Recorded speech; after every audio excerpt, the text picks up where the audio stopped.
Well, welcome everybody to our LinkedIn Live session today. I'm Jaqui Lane and I'm with the Book Advisor, and I'm here to have a chat with Peter Stanford. Good afternoon, Peter.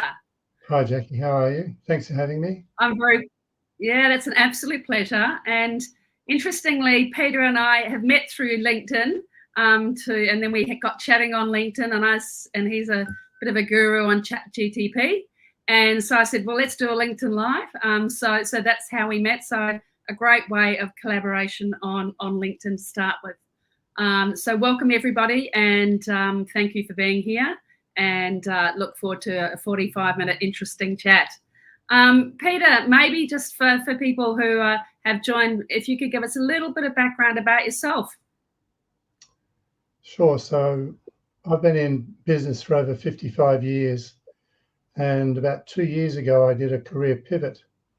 And that involved doing a study in applied coaching and setting up my coaching and mentoring business. Part of my business career was obviously a lot of coaching and mentoring, but nothing formal. So that's what I formalized about 2 years ago, and that's where we are today. There we go. And I'm learning a lot from you about ChatGPT. So, and I'm sure some others will hear. So I guess just to get started, Peter, one of our topics was don't fear the algorithm, how to partner with AI, in this case ChatGPT, not compete against it. So perhaps you could give us a bit of a chat, got a conversation around just how you started working with ChatGPT and where are you now and what are you doing with it, and even at a most basic level, because I'm still on the free version. I'm not sure about others. So I'm sure there's people on the session today who are on any different parts of that journey. Sure. So my career has been in technology. So for a long time, that's what I did, managing businesses, but starting out in coding. So I've always had a really strong interest or a passion, I guess, for anything in technology. And when I was studying, it was interesting that I had to read large books, 700-800-page books, to try and get the content of things that I needed to do. You can go to the web, but you've got to try and find the specific references and those sorts of things. So at the beginning of this year, so early 2023, I started getting involved in ChatGPT and AI, and I was starting to use that to try and summarize the things that I was interested in. That led me to, how do I ask the right question? And that's really the key thing with ChatGPT, with any of the AI tools. How do you ask the right question? What do you say that gets you the best answer? Now, it's not a simple one-line question. You often will build that up over time. So like you, I started off on the free version, the ChatGPT 3.5. And because of the research I do, I decided it was worth me paying for ChatGPT 4. That's about $20 a month. But what it gets me is greater access to the kind of information I want. It gives me better performance. The updated model gives me more context. It just gives me much more access to the kind of things I'm interested in getting to. So I can now do the research that I would have done for one of my course exams, for example. I can do that in 10 or 15 minutes rather than 3 or 4 weeks, where I have to read through all of that material, summarize it, put it into a paper, fact check it, do a plagiarism check on it. I can do all of that in a much shorter period of time using ChatGPT. Wow, that's pretty epic. I mean, amount of kind of time saving. So one of the really interesting things that I've been learning from you in the last couple of months, Peter, is everyone talks about it's all about the prompts, and I've played around with that a bit, but the way that you engage with ChatGPT, I've found quite extraordinary. It's almost like you're having a conversation with someone in the room. So could you maybe talk us through that? Because I know, we hear about the fact that prompts are important, but from my experience in working with you, the way that you've approached it has kind of taken my understanding to a completely different level. So you treat ChatGPT like a person. You give it a persona. So when you create a prompt, as I said, it's not a single line prompt. It's a contextual request for information. You won't necessarily get that the first prompt you write. So we talk about prompt engineering. The fact is, it's simply about learning how to ask the right question and giving it context. So the context might be that you want information about, say, something like emotional intelligence. Now, if you've done any work in emotional intelligence, you know that there's people like Daniel Goleman, a leader in the field. He's written several books. How do you find that information? You ask that question, you would say something like, give me information about emotional intelligence authored by Daniel Goleman and give me references to that material. So what ChatGPT will do is say, yeah, I'll go away and I'll have a look at this. I'll find all the information I've got on emotional intelligence written by Daniel Goleman, and it will give you that information back. Now, you may want to improve that, but you then might also say, who else is writing about emotional intelligence? So this is part of your chat. It's what we call chaining. The first prompt and the second prompt and the third prompt, they just build on each other so that over time, you're getting a greater awareness of what the potential answer might be.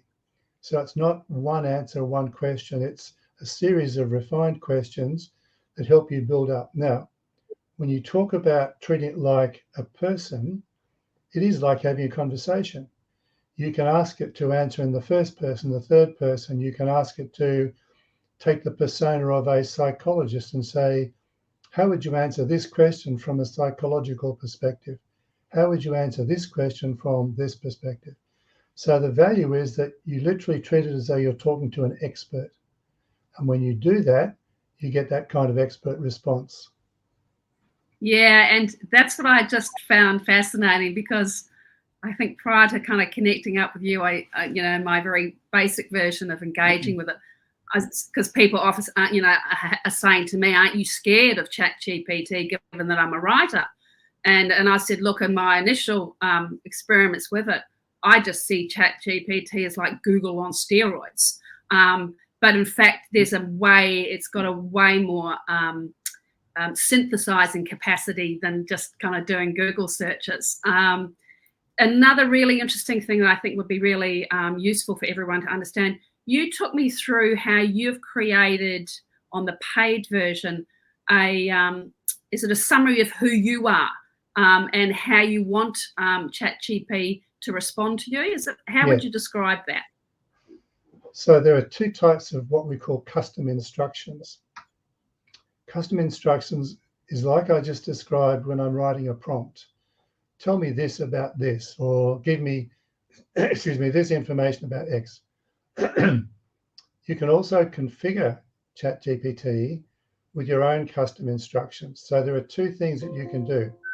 One is it says, what do you want me to know about you so I can answer and give you the context that you want? So I put in things like, I'm this person, I'm this age, I've got these interests, and this is the sort of stuff that I'm interested in. The second piece is that how do you want ChatGPT to respond to you? So I say, I want you to respond in Australian English. I want you to respond in the first person. I want you to give me information in short summary form.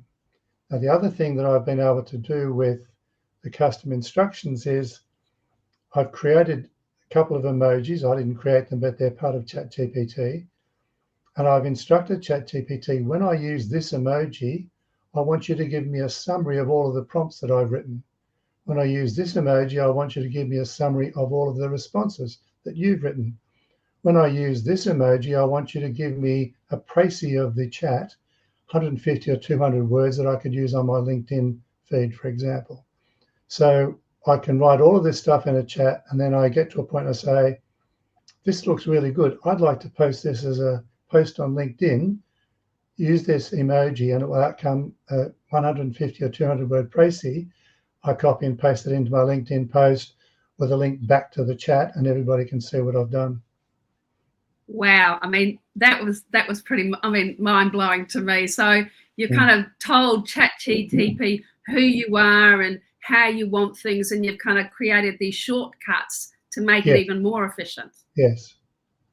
So one of Yeah, the benefits of that is that you can override that in an individual chat. So again, yeah. your custom instructions will come with whatever you put into your the configuration, but then in an individual chat, you can say, instead of doing that, I want you to do this, or I want you to answer this in this context or this format. So the fact that you can mix and match that is really powerful. Yesterday, I was working on something. Sorry, yesterday, Thursday and Friday last week, I was working on something where I wanted to know when I'd written a chat and how often I had updated that chat. Now, ChatGPT doesn't keep that metadata, but what it does I was has going to ask you that. Yeah. So what I've done is I've given it in my custom instructions, I've said, every time you give me a response, I want you to say last modified date and give me the date, which it does. So now if I've got a chat which I've been working on for 2 days or 10 days or 2 weeks, which is often what I do, I can see the history of when I wrote this, when I wrote that, what that response said, etc. So I've got some visibility to how long it took me to write that, what I did with that information, how I'm using it. And as you know, in terms of writing a book, for example, that's very useful to me to see how long did this actually take me to work that out. Question for you, and we're going to kind of come to coaching and writing specifically next, but it comes to mind. You mentioned the other day that you also create an Excel spreadsheet and track some stuff. Can you explain a bit Yes. more about that? So one of the weaknesses of any of the AI tools is that you've got a lot of chats, but it doesn't have visibility to all of them at the same time. So for me, trying to go back now, I've got probably 200 active chats open at the moment. Wow. For me to try and find what I was talking about in an individual chat is really quite difficult. I can't search through those chats. I can just say, well, what does the title say? Did I remember to name it appropriately? So what I do is I've now got an instruction that says, when I use this emoji, I want you to give me a table of the content of the chat. That table then has a particular structure, and I literally copy and paste that into a spreadsheet. So I've got a précis, I've got the chat title, I've got the date that it was created. It won't give me the link to the chat automatically, but I can then simply go and create that and paste it into the spreadsheet. I can then sort the spreadsheet. I can query the spreadsheet. I can look for content that talks about these three things. I can use hashtags, for example, to say, this might be something I wanted to put on LinkedIn. This might be something I wanted to put on my blog post. This might be something that I'm going to put in my newsletter. So all of these things allow me to then go and quickly search through that and find the content in the chat that I want. Now I've taken to a numbering convention, so I put in hash and a number and a dash, so that it's very easy for me to keep that list sorted. And then when I've got that reference, I can go straight to it in ChatGPT, go back and look at it and say, is this good enough? Did I need to add some more information? Was I going to extend it, etc., etc.? Now, the beauty of this is that at any point in that chat, where I use one of these emojis to summarize something, I might do it once, twice, 10 times. It doesn't matter how far through the chat I go, I can say, I'd now like a summary of this. I want a précis of this for LinkedIn. I want this for these kinds of things. So the fact that you can configure it to do this, and you've got to be a bit smart about it, but once you've done that, it makes it much easier to keep track of the information. Will AI in the future give you some visibility to all of that? I don't know, but the way it's changing so rapidly, the acceleration of this is amazing. At some point in the future, there will probably be a way that says, okay, you can now go and search through all the chats you've got, or you can search for a specific term. I can't do that yet, so I do it in a spreadsheet. Really simple, basic way of doing Yeah. it. So you've basically created a workaround to enable you to search your chats. Yes. Great. I'm just going to flick us on to a slide for everybody. Now, Peter, Peter is currently working on a book on ChatGPT, how to use ChatGPT to write a book. So I thought it would be a great idea if maybe, Peter, you could share with us some of the ways that you are using ChatGPT to, inverted commas, write your book. Yep. So maybe how did you start about doing this, and where are you/we in that process? So it's interesting. I've written a book previously, university textbook, 2005. And when I looked at this, I thought about this probably 5 or 6 months ago. And I thought the pace of change is so rapid, the book will be out of date before I publish it. So a couple of weeks ago, and we've discussed this, I was looking for how can I make that more specific? So the content would be more evergreen. It would outlast the book being published, for example. So what I looked at was what sort of things could I ask ChatGPT to do for me? Now, the first critical thing here is this is not a novel. It's not like write me a story about X with these main characters. You've got to be quite specific about the prompts that you ask. So I started by writing a preface. I gave it some instructions about me and said, write me a preface. Put this stuff in, tell me what you come back with. Interestingly, I've now reworded most of that using my own language because ChatGPT gave me answers in the context that I gave it, but not necessarily the way I would have said or written that. When I then get into the more detailed aspects of the content, I'm looking at what information do I need to know. So here, this is a combination. It's not ChatGPT writing the book. It's not me writing the book.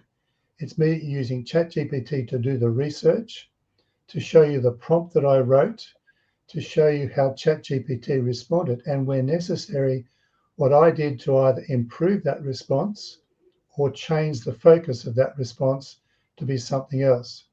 So the point here in the slide is that you start off with a basic prompt. It might be, I'm going to write a section about the content structure of the book. Here's my outline. I might give it 10 points. And it will say, well, that looks okay, but I don't have enough detail. Can you give me some more information about, a paragraph that you'd put into each of those sections? You then say, well, here's that detail. And I might then put in another prompt that says, can you show me or tell me how that flows from a reader's perspective? So it's not, ChatGPT is not going to read the book. Humans are going to read the book, I hope. So for me to do that, I've got to be able to make this sound like it was written by a combination of me and ChatGPT. It goes back to the point I made earlier about how quickly I can do this research. So I can do this iteratively, and literally in a day, I can come up with a whole bunch of information that I then can manipulate and play with. When we spoke last week, I said that from inception to the first draft had literally taken me 12 days. When I then gave that to yourself and two of my colleague reviewers, they said, well, the writing's okay, but it's a bit disjointed, jumps about a bit. And so I'm doing a second revision of it. But it was that quick to get to that point. When I wrote the textbook, co-authored that textbook in 2005, it took us about 6 months to do. Yeah. Now, that was a very intensive amount of energy to put into that. I can get these answers so much quicker, and I can then say, I don't mind that, but I think I'd like a little more nuanced or softer, or I want it to be bold, or I want it to be audacious, whatever you want, and it will come back and give you those refinements. Question for you, Peter. You said ChatGPT now goes across the web. Yeah. If I typed into ChatGPT, could you provide a summary of the articles that Jaqui Lane has written about how to write and publish a book? and the key topics that she's covered, would it do that? Would it go and then find my stuff and do that for me? If that stuff, so two things. Firstly, if that stuff was on the web at the date it was last trained, and my understanding is that that training date has recently been updated, but the original stuff was in September 2021. So anything that you've Yep. written prior to that would have been available in the earlier versions of ChatGPT. Now what it will do, it will literally go to the web, and if you put in that prompt, show me any articles and references that things that I've written, Jaqui Lane's written, it will go and do that for you. So it Wow. actually uses Bing to do that, because ChatGPT is now embedded in Bing. Wow. Okay. That's fascinating. I mean, You that's can try really interesting. it. Um, so that's extraordinary. I've been putting off writing my own book for a long time because, a painter never paints their own house. Yes. So one of the things that we talked about in relation to books and writing, or writing per se, and we are going to get onto the coaching bit next, is there's a lot of fear around ChatGPT and AI and what it's going to do for writers. That it's, I think Amazon KDP has limited authors to uploading 3 books a day. And there's clearly this whole issue around plagiarism and people ripping people off and creating books, of their own. How do you feel about, I guess, this thing of balancing? Well, how do people come to terms with or understand AI and ChatGPT, particularly in relation to writing and putting out their IP in the world, and how do they kind of move through that? So OpenAI, the makers of ChatGPT, recently announced that they will cover the costs of anybody who claims to have had their material plagiarized or stolen. Because this is generative AI, even if it gives you a reference, it doesn't take that text and claim that it's its own. So one of the things that I did in that first draft of the book to prove this was I went out to Grammarly and I said, do a plagiarism check. I uploaded the entire book and it did a plagiarism check on the whole thing. It came back with 0 errors. It didn't find one instance of plagiarism in the content that was in the book, much of which was written by ChatGPT. So any of the responses that I put into the book were written by ChatGPT. Microsoft has done a similar thing because it says, well, I've got access to the content. I'm not taking chunks of that content and repeating them and saying they're part of my answer. It's saying, I've got this content, but the way that ChatGPT works, it looks for the next word that it would imagine would be in that sentence. It doesn't say, I've found this piece of information on the web. And what we did find, which you and I discussed, was when it does find information on the web, it will give you a source now. It will tell you that this is from this material, but it doesn't quote that material. It simply says, this is based on information that I have, but it's now given you the source. So if you wanted to go and check that out, you could go and do that. And that's actually, from a completely different perspective, a really interesting point, because there's this whole thing about, fake news and fake information and being able to check sources. And as a corporate historian in another part of my life, I spend an enormous amount of time going to original source material because, that my writing life in Corporateville depends on it. So that thing around providing sources is super important, I think. It is. And I think if you look at the bottom 2 sentences on this slide here, the way that we write the prompt is the way that we get the response. So you can write a biased query. You can say, tell me about XYZ situation from this perspective. You can even give it your own bias and say, but I don't want you to include anything negative about this. And then what you get back is a response. If you then took that response, you made your own adaptation of it and you published it on LinkedIn or the web or something else, it would appear to be something that was factual but could be quite wrong. So one of the key things that ChatGPT does is at the bottom of the page, it says that this information may not be 100% accurate, and it can't guarantee that it's all been fact checked. And that's what you've got to be aware of all the time when you're writing your stuff. So when you create your content, this thing about balancing fear with facts, you've got to be cognizant of the way that you ask the prompt. If I said I'm an X type of voter, and I voted this way in this context, what would you think about that? It'll give you that answer, but it may not be Right. the correct answer. So is there an opportunity for people to fool this? Of course there is. What about mobile phone phishing scams, texts, any of this stuff?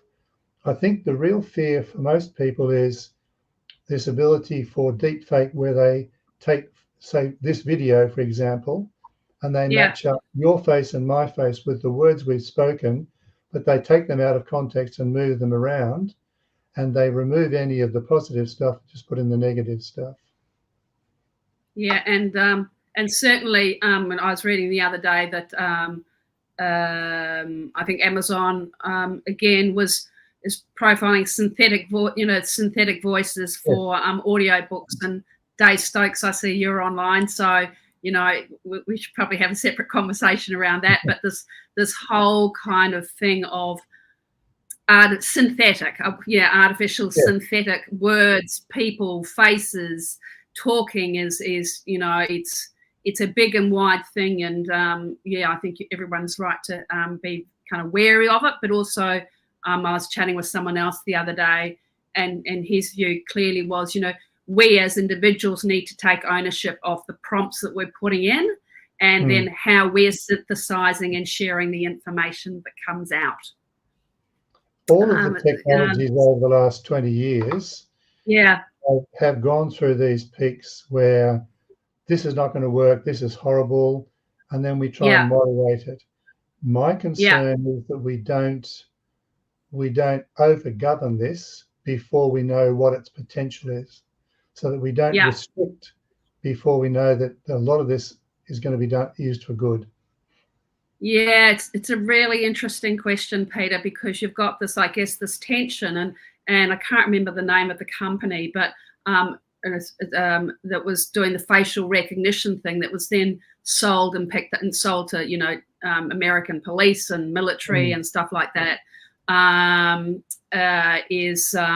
That they are using it for racial profile. There are potential harms with, I guess, everything, but I was reading an article actually shared by Michael Hanrahan this morning around the fear, I think, around a lot of this is around on the scale at which it can be applied, which makes it quite different. Now, moving a bit on to coaching, because this is kind of your main gig. Again, I've been fascinated in chatting to you in the last couple of weeks around how are you using ChatGPT and this whole technology in your business coaching? So since COVID, and I hadn't started my business then, but since COVID, coaching has moved away from a lot of face-to-face work, and much of it's done online. That suits my business model because it means I can coach from 7 in the morning, a couple of breaks during the day till 9 o'clock at night, depending on what the clients want to do. For many of them who are working full time, before or after their normal job, that's the best time for them. So in conjunction with that, what I'm doing for them is saying, what sort of things are you interested in? What sort of things float your boat, I guess? And many of them, it'll take 2 or 3 sessions before they get to a point where they say, look, I've got this problem and I really don't know how to handle it. I've got a situation at work where I'm having difficulty with a staff member or a colleague. What would you advise? As coaches, we don't give the answer to that. So coaching is not giving the answer, that's mentoring. Coaching is about, what do you think the context of this problem is? What do you think might have caused this to happen? Which part of that did you contribute to? So coaching can be quite confronting. But what it allows me to do is to then say, here are 3 things I think you should challenge yourself on. The easiest way to challenge yourself on those, go into ChatGPT, write a prompt that asks those 3 things and see what ChatGPT tells you. You'll say, give me this from the perspective of the person who is feeling disenfranchised. Give me this from the person who is feeling that they're not being heard as a team member. So what you're doing is you're giving these people information, these clients information that you couldn't possibly get in a 1-hour coaching session. And they need that information. There's an immediacy for that. It's not, I can look at that over the next 3 or 4 weeks. It's, I need that now. I've got to go into this meeting tomorrow. What do I need to know so that I don't do the wrong thing, say the wrong thing, upset somebody? And what's been interesting for me is that clients will then start to unpack their own demons, if you like, and say, well, I know that I have this problem. I'm not sure how to address it. And I'll say, well, I'm not sure how to address it either because I'm not a psychologist, but I happen to know something that you might use to ask that question. So the 2 things that I've used it for, there's a lot of discussion in coaching sessions about imposter syndrome, people who are not really as confident as they should be about their skills and capabilities. So the thing I get them to do is to write down a list of their achievements, and could be a combination of work, life, sport, whatever it is. One of my clients, the first thing he wrote down was that he'd lost 50 kilos. And I asked him why that was so important to him. And he then gave me his whole backstory about his family and parents breakup, all these sorts of things, and why that weight ballooned, and then what he did to get that back down. The point was, I said, now how would you use that in an elevator speech? If somebody said to you, hi, XYZ, nice to meet you, tell me about yourself. What do you say in that 30 seconds? Very few people can do that. The older you get, the more comfortable you get doing it. But if you've met somebody for the first time, it's often, oh, well, and you blither and blather. So what this does is it gets you some information about how you would present yourself. And you can refine that. You can look at it and say, well, that wouldn't work in all situations, would it? So no, in this situation where I'm talking to a senior executive, I might want to say this. Or I'm talking to a new colleague, I might want to say this. So the fact that you can get that information that quickly gives you more stuff to think about. The second thing I use it for, sorry, keep going. Second thing I use it for is what we call strengths. So if you've ever done any strengths training, it's like Clifton Strengths or via character survey, DISC, any of those profiles. If you ask a person what their strengths are, they'll say, oh, I'm a good communicator, I'm a good X. That's a capability. What you really want to know is, what are your natural talents? And very few people can identify those. So I get them to do either a Clifton Strengths profile or a via character survey. And I then give them a suggestion of a prompt and say, put your 5 or 10 strengths in here and say, what do these strengths mean for the way that my career might develop? And what would I need to do to embellish or support that? And in most cases, it comes back and says, here are all the things that you can do. And they look at, I hadn't even thought of that. It wasn't the stuff that was on my radar. How would I go about doing that? Go back into ChatGPT and say, if that was something I wanted to do, what would I have to do to achieve that? A lady who, not a client, but a colleague, her daughter is interested in genetic engineering as a career. She's currently in year 10. So within about 10 minutes, I'd written a prompt and got a whole bunch of information about not only what subjects she'd need to study in years 11 and 12, so biology, physics, chemistry, etc., which universities in Australia specialised in genetic engineering, what the entry requirements were.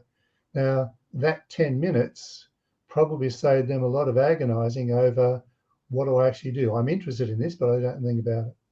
And they could then take that and say, show me in each of these courses what the structure is, what the subjects are, etc.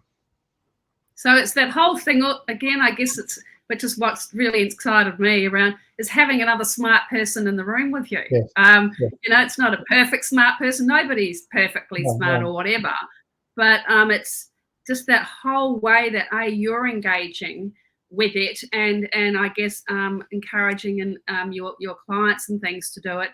And it's very similar in a way to book writing, because I'm encouraging my clients to, we develop a compelling story and a chapter outline. And in fact, when we were talking about the LinkedIn posts that I was going to do to promote this, you typed them into ChatGPT and gave it the context and asked it to come back with different, headings, and which we used. I just may sound simple, but I just thought that was extraordinary. So any downsides? I guess we've talked about really positive things, both in terms of your writing and your coaching. Are there any kind of downsides or frustrations that you think that people might experience? So very early on, using ChatGPT 3.5, I was trying to build a website, and you can do that quite easily. But I had a very specific purpose in mind. I wanted to upload a spreadsheet, concatenate columns from the 10 that were in the original spreadsheet into 5, and then make that a sortable column on that web page. I've been a programmer for many, many years, but I've not programmed in Python or any of these other esoteric languages. And it gave me this stuff in Python script. The first one I tried took me 38 attempts to get a working version of that site. Now, what I learned from that was that it was a combination of things. One of them was that when I asked the question that gave it the prompt, I didn't give it clear enough instructions. The second one was, and this is a real issue with ChatGPT, it won't repeat the answer. So there's a randomness built into the algorithms so that it will give you a variation or a different answer each time. This is going to be critical, for example, when you look at things like generating an image. So you'll say, well, look, that image is okay, but could you take the text out of it? We'll say, well, guess what? I'm going to give you a completely different image. It won't have any text in it, but it won't be the same image. So the randomness, even though you've given it the prompt, the randomness says, each time I do this, I'm going to give it something different. You as the recipient of that can make your own decisions about which one of those is useful. Do I want to do it this way? Do I want to do it that way? So last week, for example, I asked it to give me a cover design for the book. It gave me a lovely 3D rendering. And I then said, well, how would I use this? Oh, well, you need a graphic designer now to take that and do something with it. Well, can you give me the flat back and front cover and the spine? Yes, I can do that. But I then had to say, well, how can I take all the text out of that? Because that's not what I want. And each time it gave me something different. Now, they're great examples of what it might look like, but I'm not a graphic designer. I would say, well, I like this look. Could I get someone to help me do that? But the randomness is good. So one of the things we talk about most often is if I give you a prompt and you type that into ChatGPT, doesn't matter whether it's the 3.5 version or the 4 version, and I type literally the same prompt, cut and paste, exactly the same, punctuation, whatever, into the ChatGPT, you and I will get different responses. We will never get exactly the same response. So one thing you've got to be conscious of is that you're always getting new information. You're always getting a variation on that theme. And then you can ask it, for example, to say, you've given me 2 answers here. I like bits of both of them. Can you summarize what you think would be the best combination of that, but take out of this piece and this piece and use that? So again, you've got to give it some instruction. It's not just going to randomly say, here, I think this is what's best. Now, one of the other things that ChatGPT does really well, if you don't like the response, there's the option to regenerate it. And when I Right. say not like it, it doesn't mean you don't think it's valid. It's just like, that's not the way I would say that. So you regenerate it. You can regenerate and regenerate and regenerate. And there's a little icon on the left-hand side that says 1 of 4, 2 of 4, 3 of 4, 4 of 4. You can say, okay, I now want you to summarize the best elements of those 4 into 1. And then you say, well, I didn't like that, I'll regenerate it. So the fact that you Would just on that score, would it be better or more efficient, obviously if you're on the paid version, for you to create your persona clearly so that it's more likely to generate stuff that's going to be stuff that's better for you, or not? the persona is really important, but it doesn't override the kind of question Right, you ask, right? So it might right, say, this is me, this is how I want you to respond. But in the majority of cases, if you say, this is a question about X, it'll respond to that question. It'll flavor that with your persona, but it won't yeah, override, it won't use your persona to override what it gives you as a response. okay. I'm very conscious of the time. I think we've got about 5 minutes left, if my timing's about right. And looking at Donna, have we got 5 minutes, Donna? Is that right? Can you nod? Yeah. Okay. So if anyone's got any specific questions, maybe you can type them into the LinkedIn. Failing that, both Peter and I are available, and I'm just trying to find somewhere here. I can't find that. I'll just take that out. We're going to put up a slide with some contact details for both Peter and myself if you want to have a chat to either us. Obviously, Peter, way more about ChatGPT, but about book coaching and for me, and about business coaching and ChatGPT for Peter. That slide will come up towards the end of this, and I hope the session's been kind of useful for those of you who haven't dipped your toe in the water on ChatGPT and writing and coaching. And if you have, and maybe the session has kind of given you a bit more insight into maybe what you could be doing differently to I guess, leverage better results. Peter, one last question for you. How many hours a week would you be spending in terms of your business or in terms of now your book writing using ChatGPT? That's a really good question. It comes in fits and starts. So, for example, in the first 12 days of writing, I would have been spending 8 to 10 hours a day, simply because I Wow. can get that information. So when you look at a 120-page book, you've written that in 10 or 12 days. I couldn't have written that manually. I couldn't have had that thought process get out into a document that quickly. But then I might go for 2 or 3 days where I don't do anything. I'll be Yeah. thinking about, well, if I'm going to write the book this way, I need to get in my own head. I need to get this straight.